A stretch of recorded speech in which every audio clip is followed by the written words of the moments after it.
Hi అండి, welcome back to my విద్యా blog channel. Okay, ఈరోజు నేను చికెన్ పచ్చడి రెడీ చేస్తున్నాను. హాఫ్ కేజీ తీసుకున్నానండి. హాఫ్ కేజీ కొంచెం ఎక్కువే ఉంటుంది. హాఫ్ కేజీకి శుభ్రంగా క్లీన్ చేసేసాను నీట్గా. ఆ బుట్టలో వేసేసి నీళ్ళంతా చక్కగా పోయేదాకా దాన్ని బుట్టలో వేసి ఉంచాను. ఒక్క సుక్క కూడా నీళ్లు లేకోకుండా వడపెట్టేసేసాను. క్లీన్గా గుంజేసి వడబుట్టలో వేసేసేస్తే చక్కగా నీళ్ళంతా వెళ్ళిపోయినాయి. దాంట్లో ఒక స్పూన్ పసుపు, ఒక స్పూను ఉప్పు వేసుకున్నానండి. దాంట్లో ఒక స్పూన్ అంటే కొంచెం పెద్ద స్పూన్ నేను చేత్తో వేసానులే. ఒక పెద్ద స్పూను అది చక్కగా కలిపేసుకోవాలి. అట్లా కలిపేసేసుకొని ముక్కలకి పట్టించేసేయాలి ఉప్పు పసుపు. అసలు నీళ్ళు అనేది ఉండకూడదు, చికెన్లో నీళ్ళు అనేది ఉండకూడదు. చక్కగా ఒక గంట టైము మనం పక్కన పెట్టుకుంటే ఒక అరగంట చక్కగా నీళ్ళంతా ఓడిపోతాయి. ఇంకా దాన్ని వేసి మనం పసుపు ఉప్పు వేసేసి చక్కగా మ్యాష్ చేసేసి పొయ్యి మీద పెట్టేసేయాలి. ఇంకా చికెన్లో నుంచి వాటర్ వస్తాయి. చక్కగా వాటర్ అంతా మనం ఇనికిపోయేదాకా చికెన్ని ఉడికించుకోవాలి. అది చూసారా, వాటర్ వచ్చినాయి చికెన్లో. చక్కగా మనం అది ముక్క చితక్కోకుండా చక్కగా కలిపెట్టుకోవాలి. అటు ఇటు తిప్పుతూ ఉండాలి, ముక్క చితకూడదు. చక్కగా ముక్క కూడా చిన్నగా, మరీ చిన్న కాదు మరీ పెద్ద కాదు, మీడియంగా చేసి ముక్కని చక్కగా అట్లా చితక్కోకుండా తిప్పుకుంటూ ఉండాలి. మధ్య మధ్యలో కలబెడితే ముక్క చక్కగా నీట్గా అటు ఇటు ఉడికిద్ది. వాటర్ అంతా చికెన్లో నుంచి వాటర్ వస్తుంది. ఆ వాటర్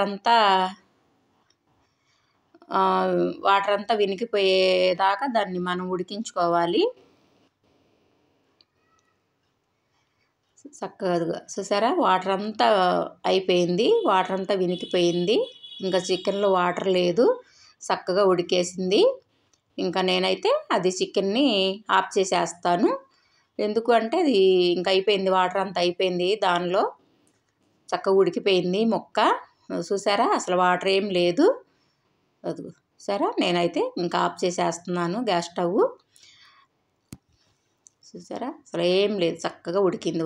దాని ముక్క నీట్గా ఉంది, చితకలేదు అసలు. ముక్క కూడా ముక్కగానే ఉంది. చక్కగా అట్లా చక్కగా పొడి పొడిగా మనం ఉడికించుకోవాలి చికెన్ని.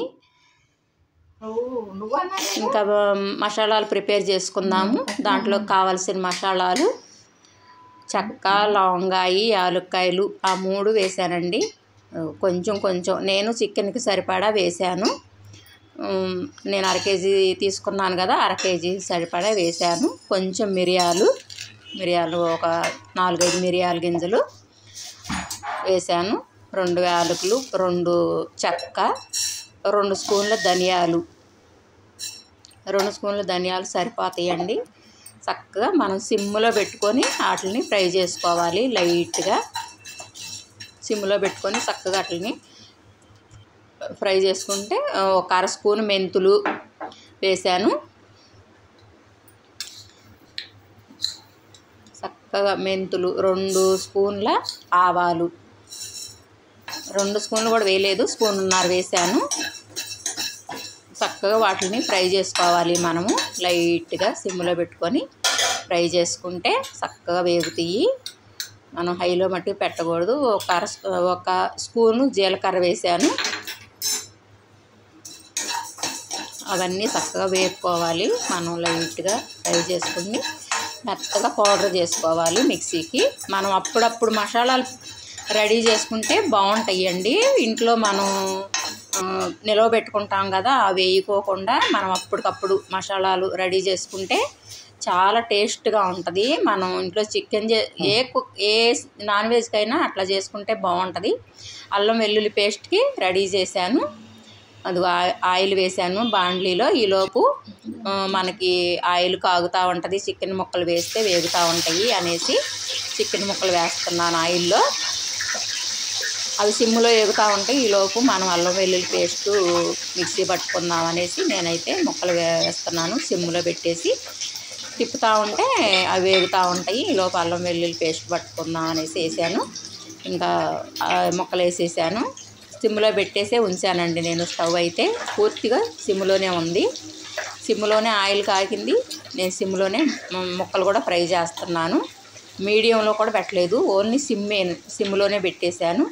ఎందుకంటే చక్కగా నిదానంగా ఎగుతాయి. అయ్యో చూసారా, చక్కగా ఎగుతాయి, నిదానంగా ఎగుతాయి. హైలో మీడియంలో పెట్టినా కూడా మనకి ముక్క పైన కలర్ వచ్చేసిద్ది, లోపల పచ్చిగా ఉంటుంది. సిమ్లో లేట్ అయినా సరే సిమ్లోనే నేను వేపుతాను ఎప్పుడైనా. చక్కగా వేగినాయి చూసారా, అట్ట మంచిగా బ్రౌన్ కలర్ వచ్చేదాకా వేపుకోవాలి. ఇంకా అట్లా వేగిపోయినాయి, సరిపోయిద్ది.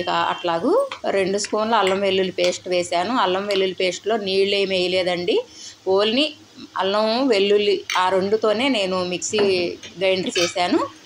ఒకవేళ మీకు పడకపోతే కొంచెం ఆయిల్ వేస్తే దాంట్లో అప్పుడు తిరుగుతుంది. నేనైతే మామూలుగానే వేసేసాను, నీళ్ళు వేయకోకుండా వేసాను. కొంచెం స్పూన్ పసుపు వేసాను, 2 స్పూన్లు అల్లం వెల్లుల్లి పేస్ట్ వేసాను.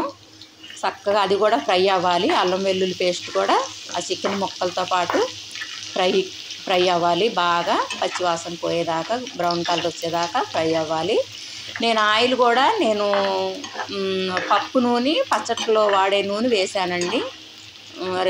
సన్ఫ్లవర్ ఆయిల్ అదేం వేయలేదు. శనగపప్పు నూనె, శనగల నూనె వేసాను. పచ్చట్లో వేసే నూనె వేసాను, పల్లీల నూనె. చూసారా, అల్లం వెల్లుల్లి పేస్ట్ కూడా చక్కగా సిమ్లోనే వేయించేసాను నేను.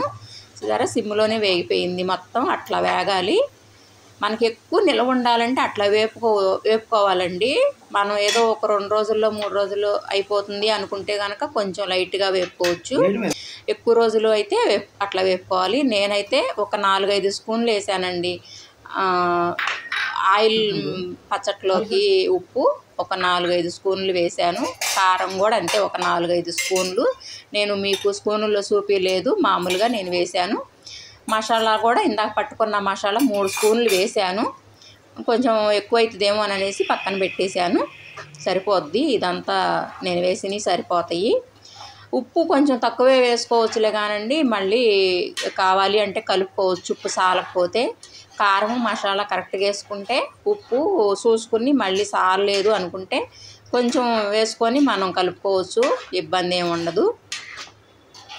నేను ఎక్కువ అన్నీ సుమారుగానే వేస్తాను, నాకు అట్లాగే ఎక్కువ అలవాటు సుమారుగా. నేను అందుకని అట్లా వేసాను.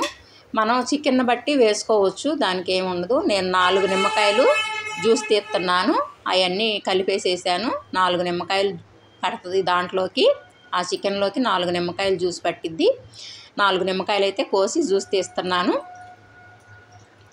అది ఈలోపు మనకి ఆ పచ్చడి చల్లారిపోయిద్ది. చక్కగా చల్లారినాక మనం జ్యూస్ కలుపుకోవాలి పచ్చట్లోకి. చూసారా, చక్కగా చల్లారిపోయింది చికెను. ఇంకప్పుడు నేను లెమన్ జ్యూస్ కలిపాను. చక్కగా అట్లా మొత్తం కలిపేసేసుకొని లెమన్ జ్యూసు చికెన్కి. అది చూసారా, మంచి కలరు, అసలు ఎంత బాగుందో, చూస్తుంటేనే తినాలి అనిపిస్తుంది కదా, సూపర్గా ఉంటుంది. ఇంకా దీన్ని మనం బాల్లో పెట్టుకొని, గాస్ బాల్లో పెట్టుకొని ఈ నైట్ అంతా ఉంచి రేపు అయితే నూనె పైకి వచ్చేసేసిద్ది. అసలు సూపర్గా